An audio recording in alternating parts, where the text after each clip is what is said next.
জবে থেকে আসার পর প্রতিদিনই রান্না করতে হয়। কি রান্না করব ওইটা চিন্তা করতে করতেই আমার দিনটা শেষ হয়ে যায়। যাই হোক, অবশেষে আমি চিন্তা করলাম যে আজকে মাছই রান্না করব। এই মাছটা আমার জামাই বড়শি দিয়ে ধরে নিয়ে আসছিল নদী থেকে। আমাদের এখানে নদীতে অনেক ধরনের মাছ পাওয়া যায়। তো এই মাছটা নিয়ে আসছে। এই মাছের নাম হচ্ছে ইয়াদ্দে। ইয়াদ্দে, বাপরে বাপ, এই নাম আমি জীবনেও শুনি নাই। এখানে যখন এই নামটা শুনছি আমার মুখ দিয়ে আসতেছেই না। কি কঠিন নাম রে ভাই! এই ধরনের অনেক মাছ আছে, সেগুলোর নামগুলো এত কঠিন কঠিন আমার মুখ দিয়ে আসেও না। আর যাই হোক, এখন আমি মাছটাকে বেজে নিলাম। ভাজা হয়ে গেছে প্রায়, এখন আমি উঠিয়ে নেব। দেশে থাকতে এই মাছের মর্মটা বুঝি নাই। যখনই বিদেশের বাড়িতে আসলাম তখনই আমাদের বাংলাদেশি মাছগুলো যখন পাই না তখনই খেতে মন চায়। আর অনেক বেশি মিস করি এখন দেশের মাছগুলো। আমি বিশেষ করে ছোট মাছটা অনেক বেশি পছন্দ করি, তাই মাঝে মাঝে বাঙালি দোকান থেকে এনে রান্না করি, কিন্তু দেশের মতো ওই স্বাদটা পাই না। আসলে তরতাজা জিনিসের আলাদা একটা মজা। ওই মজাটা আমরা কোত্থেকে পাবো বলেন? কারণ এখানে অনেক দিন ধরে ফ্রিজে রেখে দেয়, আমরা যখন কিনে আনি তখন আমরাও ফ্রিজে রেখে দিই। তো ওইটার তো ওই স্বাদটা পাওয়ার কথাই না, তাই না? তাও আলহামদুলিল্লাহ আমাদের এখানে একটা দোকান আছে, ওইটাতে মাঝে মাঝে পাওয়া যায়। যাই হোক, আমার পেঁয়াজটা ব্রাউন হয়ে গেছে। এটাতে আমি কাঁচামরিচ টমেটো একসাথে দিয়ে দিলাম। এরপরে আস্তে আস্তে দিয়ে দিচ্ছি হলুদ, মরিচ, মশলা, জিরা সব একসাথে দিয়ে আমি একটু নেড়ে ছেড়ে এরপরে দিয়ে দেবো একটু গরম পানি। পানিটা দিয়ে দিলে মশলাটা আর পুড়ে যাবে না।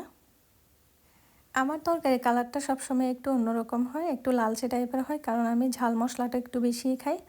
আমার তরকারিতে মরিচ এবং তেল একটা যদি সমান সমান না হয় তাহলে আমার মুখে লাগে না। আমি হয়েছি আমার বাবার মতো। আমার বাবাও অনেক বেশি ঝাল না হলে তরকারি উনি একদমই খেতে পারে না। যেমন ঝাল তেমন তেল, একদম দুইটা পারফেক্ট থাকতে হবে।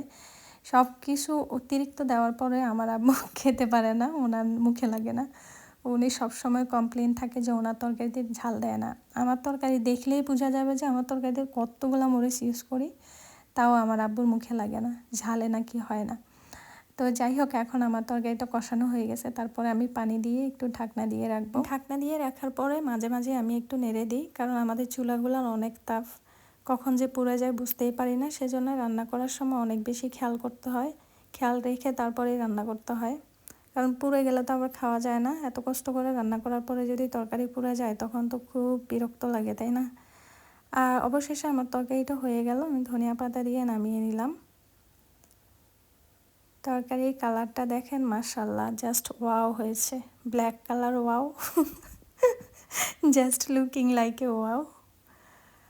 এর সাথে আমি আরও এক দুইটা তরকারি রান্না করেছি। এখানে মাছটা আমি শুধু রান্না করেছি, এখানে বেগুন আলু রান্না করেছি, তারপরে আলুর ভর্তা করব। আলু দিয়ে বরবটি দিয়ে ভর্তাটা আমার খুব বেশি ভালো লাগে। তো ঠিক আছে, তাহলে সবাই ভালো থাকবেন। আল্লাহ হাফেজ, বাই বাই, টেক কেয়ার।